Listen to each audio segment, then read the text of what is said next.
congratulations. How does it feel to be world champion in Norway? It's incredible. It's such an honor. I'm so grateful. Glory to God. This has been such a journey, and to be back on top again is such a blessing. And how Can I give this flag? Yeah. I don't realize someone gave that to me. did you break your arm in the last? No. I mean, no, that wasn't. It was an arm bar, so Okay. that was definitely not my intention to hurt anybody. She was like screaming a little bit at the end, and I didn't, it wasn't anything different with the arm, so I didn't know what happened. Yeah, but I'm gonna be careful here now because you're pretty strong. But you're 30 years old. You have won the Olympic gold in 2016. You have the bronze from this year in Tokyo, and now world champion. And you're from Rockwell, right? Rockwell, yeah. How are you gonna rock Norway and Oslo? Well, I think we have to leave the country, but I've lived here before actually. I lived here for 3 months, so it's very nice to be back. Oh. I forgot all my Norwegian. Okay, then I'm gonna teach you something. Jeg er best. Yeah, that's Yes, you are. You're the best. Thank you. Can you? Hey, Helen. Congratulations. Thank you. Top on the podium again. How does it feel? It feels incredible. That's such a good feeling. There's nothing like holding your flag and representing your country. First period, it was slow. Like the pace was pretty high, but you didn't really go for it. But in the second, you're like, okay, let's finish this. Yeah, I think one of the blessings about being a veteran is that you don't really get, too thrown off guard with things. In the semis, I got thrown for 4 at the very beginning, so I don't mind starting things off a little bit slower. Well, talk about the score, and then you ran the bar, obviously. It's a move you've used since you were a kid, right? You know what's funny? I forgot about this. I started doing this a couple weeks ago. I forgot that, like, if I watch something, I can, like, do it. I don't need to drill. I mean, obviously I've learned a bar, but I'll just watch things and pick stuff up. And so just kind of watching David run the bar, and I think Gilman had one, and Adeline, someone else. I was like, yeah, why don't I ever do that? Why am I like spending so much time on the leg lace? I'm like, let me just go for the bar. And then I think I got it twice this tournament, so it's a good move. Yeah. 3-time world champion, the destination has been the same, but it's the journey that separates them. Talk about what makes this one different from the previous 2. Oh my gosh, this one, everyone is different. This one was probably the worst I've ever felt. I got COVID exactly 13 days ago, so I missed the camp. Actually didn't even get to come to Norway. COVID wasn't even cleared to leave the US until my 10-day quarantine was up. So I literally left on the 3rd, got here the 4th, and hadn't been on the mat since I got it. So I had no idea what to expect, just kind of praying and hoping for the best. So to be able to compete and put a tournament together, I'm very proud of that. And I saw Thomas do it too, so I'm like, oh sweet, way to go, Thomas. Yeah. In Japan, everyone was saying Helen is back. Now you're back on top. Was there any difficulty in maintaining the high level you're wrestling at in Japan through here? Not from Japan through here, no, which is why for me, I was so excited to have the World Championships, because in my mind I'm like, oh, we're already peaked, we're already put in all the hard work. Why the heck would we take a break and get out of shape?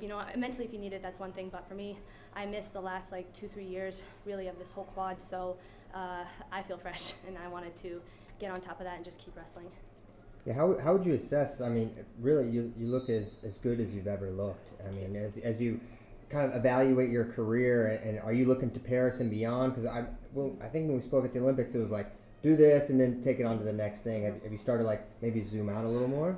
I mean, as of right now, it's more like, okay, Paris, unless God tells me otherwise. Whereas I think in 2016, I felt like God definitely spoke to me about doing 2020. And now it's just maybe take it year by year, but I'm definitely planning on Paris, unless, life changes, I don't know. Can you talk about your experience, about what you thought how you're going to wrestle, and what actually happened on the mat in all 4 of the matches? In all of them? I was super jet lagged yesterday. I literally felt like a zombie. I honestly didn't really feel like I was. It was kind of weird. I mean, on the one hand, I felt great because I was too tired to like think otherwise. But it was definitely, I've never really felt like that before, because normally I'm not coming off of a virus and sickness and not training. So, but I did all the prep work honestly leading up to it, and still had the training from Tokyo. So I still felt really good in my matches. Did the virus severely affect you, or was it like, I can manage? The first 2 days were really bad. I was really worried, and then got in contact with some doctors, and they just put me on medicine and just helped give me like different tips and things I could do to kind of mitigate the viral load. And about day like 5, I started feeling better. Talk about how close this team is. First off, did you hear Forrest yelling, "Pick your head up"? No. During the bar? I heard her on the other side of the arena, and you picked her head up and immediately got the fall. No way. That just So- speaks to the Yeah. closeness of the team. Can you talk about that? Yeah, I call Forrest Mama Bear, so that's awesome. I was intuitively listening. But this team is so special. Team camaraderie is everything, and every single woman on this team has, I think, seen great victory and great defeat. And so we all are kind of connected in that, and we've gone through this journey together, and we've each overcome our own obstacles.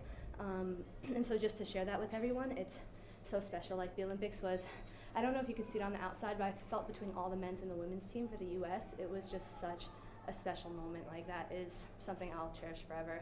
And it's awesome to carry this into Oslo.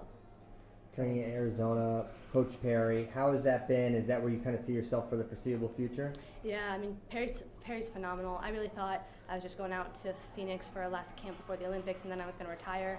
And then even, I came back and still it was about getting ready for Worlds, so not apartment shopping or looking to set roots. So it's been all over the place, but just Perry as a coach, he's done so much. He does so much for his athletes. He'll go above and beyond, and he's just been such a huge help for me. And it's really nice that he, I think, knows me and knows that I know what I need and that he can just trust me.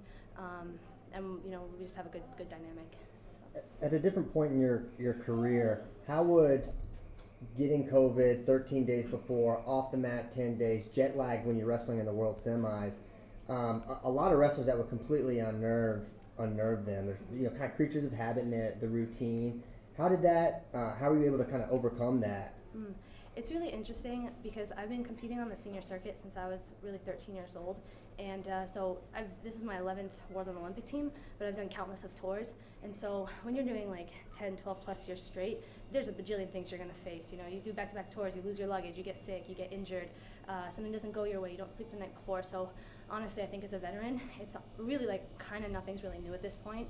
So maybe I had never felt this specific way before a tournament, but I was just telling myself, you've felt crappy before, you've felt out of it, and you're gonna just find a way. So I think that's kind of what helped me through that. Helen's your first title since 2017. What's the difference now for you? There is a huge difference. I think from 2007. Actually, you know what? When I won 2017, I walked off the mat and I turned to a loved one and I said, I don't know if that was worth it. Like I don't know if this is worth it anymore. If this was worth the work that it took to put in, and not the hard work that wrestling takes, but some of the external things. And there was like a lot of extra burden that I wasn't managing well, and that I think I really had to step away and be able to separate, like, what is wrestling require, how much do I love that, I know I love that, that never changes, and so what are the other things that I need to change to make this enjoyable and doable. And so and I think also, sometimes if you don't do it, God will kind of show you in another way, and I think the injuries were maybe that way of getting me to really step back and change things. So I'm so proud of the way that I am as a person now, the way that I compete, the way that I approach wrestling, approach life. Like, if I had lost, I wasn't gonna feel any differently about myself. It wasn't gonna be this big deal. I have so many other dreams and goals, and winning too, that doesn't change anything. And I'm just really grateful, because that's kind of what I wanted out of sport, was to like the person that I am and be proud of the things that I have inside. Well, hey, congratulations, Helen. you. Enjoy this one, right? Thank you. Yeah, I'm moving to Greece after, so I will enjoy it. I was just going to ask, you have to sacrifice so much to get here. What's the reward? I don't know, everything, the experience, the journey. You know what, I was telling myself, I think I was focused too much on winning in Tokyo, and I don't think that winning is the highest objective, and I think when you have a reason that's like bigger than yourself, that's better, and that's just where I find success. And so I went to a refugee camp in Greece after the Olympics, and the kids were so excited, and it was really eye-opening, because they're like, why would you come here? Why are you visiting us? Our president doesn't visit us or doesn't care about our country. And so these kids have been through so much, horrible atrocities, and they couldn't believe it. And so I started teaching them wrestling. I didn't think they were going to like it, and they're like, teacher, please come back, teach us for a year. We won't go to swimming.